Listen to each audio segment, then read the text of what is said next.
देश भर में कोरोना वायरस के एक्टिव केसों की संख्या 6,491 पहुंच गई है।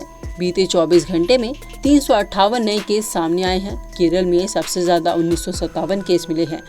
इसके बाद अगर गुजरात की बात करें तो 980 केस मिले हैं। पश्चिम बंगाल में 747 केस हैं और अगर हम दिल्ली की बात करें तो 728 एक्टिव मामले मिले हैं। वहीं स्वास्थ्य विभाग के मुताबिक जनवरी 2025 से अब तक 11 राज्यों में कोरोना से 65 मरीजों की मौत हो चुकी है। इनमें से 58 मौतें बीते 10 दिन में हुई हैं। एक हफ्ते से हर दिन औसतन 5 से 6 की जान जा रही है। हालांकि रविवार को एक भी मौत दर्ज नहीं की गई।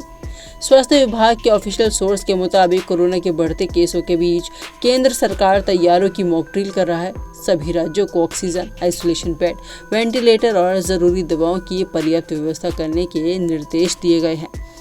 भारत के कई राज्यों में कोविड-19 के मामलों में बढ़ोतरी के बीच देश में 4 नए वेरिएंट मिले हैं। ICMR के डायरेक्टर डॉक्टर राजीव बहल ने बताया कि दक्षिण और पश्चिम भारत से जिन वेरिएंट की स्कैनिंग की गई है वो LF7, XFG, JN1 और NB181 सीरीज के हैं। बाकी जगहों से नमूने लेकर स्कैनिंग की जा रही है ताकि नए वेरिएंट की जांच की जा सके।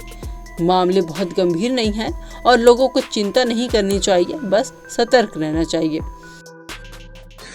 बात करेंगे सिविल की तो यहाँ की तैयारी के बारे में चिंता नहीं है। एक्सपीरियंस डॉक्टर्स, ड्रग्स, ऑक्सीजन, सारी चीजें अवेलेबल है। अभी मेरे हिसाब से हम सबको मिलके आपके माध्यम से सोसाइटी में सारे लोगों को भी कहूंगा कि सतर्कता रखें, खास करके उन लोगों की जो सीनियर सिटीजन है, इम्यूनो कॉम्प्रोमाइज है, जो छोटे बच्चे हैं। अगर घर में कोई किसी को बुखार है तो आइसोलेट हो जाइए, या आसपास में किसी को बुखार है तो उससे दूरी बना के रखिए। जरूरत लगे वहां पर मास्क पहने।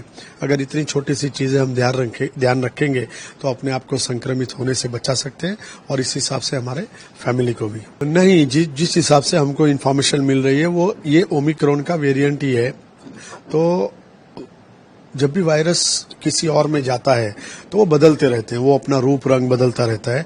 तो वेरिएशन तो होना है, म्यूटेशन होना है। ये वेरिएंट में हम देखेंगे तो फिलहाल जिस हिसाब से सिचुएशन है, एडमिशन काफी कम है और जैसे कुछ लोगों को सिंपल सी तकलीफ हो कि सर्दी, खांसी और बुखार है और टेस्ट किया और पॉजिटिव आए, मेजॉरिटी लोग होम आइसोलेशन में ठीक हो रहे हैं। तो मेरे हिसाब से डरने वाला वेरिएंट नहीं है। लेकिन केसेस जिस हिसाब से आप बता रहे हैं बढ़ तो रहे हैं, तो हमको डेफिनेटली सतर्कता रखनी है। वहीं वर्ल्ड हेल्थ ऑर्गेनाइजेशन यानी WHO ने भी इन्हें चिंताजनक नहीं माना है। हालांकि निगरानी में रखे गए वेरिएंट के रूप में कैटेगराइज किया गया।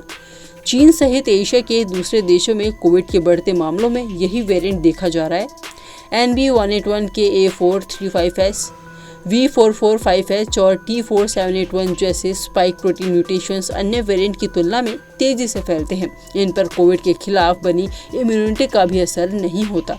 भारत में कोविड का JN1 वेरिएंट सबसे आम है। टेस्टिंग में आधे से ज्यादा सैंपल में ये वेरिएंट मिलता है। इसके बाद BA2 26% है, ओमिक्रॉन 20% है। वेरिएंट के मामले में भी सबसे ज्यादा मिलते हैं।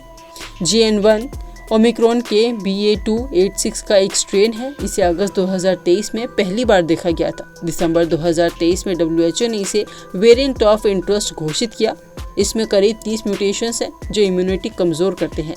अमेरिका के जॉन्स हॉपकिंस यूनिवर्सिटी के अनुसार JN1 अन्य वेरिएंट की तुलना में सबसे ज्यादा आसानी से फैलता है, लेकिन ये बहुत गंभीर नहीं है। दुनिया के कई हिस्सों में ये सबसे आम वेरिएंट बन चुका है। JN1 वेरिएंट के लक्षण कुछ दिनों से लेकर हफ्तों तक रह सकते हैं। अगर आपके लक्षण लंबे समय तक बने रहते हैं तो हो सकता है आपको लंबे समय तक रहने वाला कोविड हो, या एक ऐसी स्थिति जिसमें कोविड-19 के कुछ लक्षण ठीक होने के बाद भी बने रहते हैं। साल भर बाद दोबारा भारत में कोरोना के एक्टिव मामले 1000 का आंकड़ा पार कर चुके हैं। इसमें 2021 के कोरोना काल में मरने वालों का आंकड़ा सामने आया है। ये report medical certification of cause of death यानी MCCD ने जारी की है।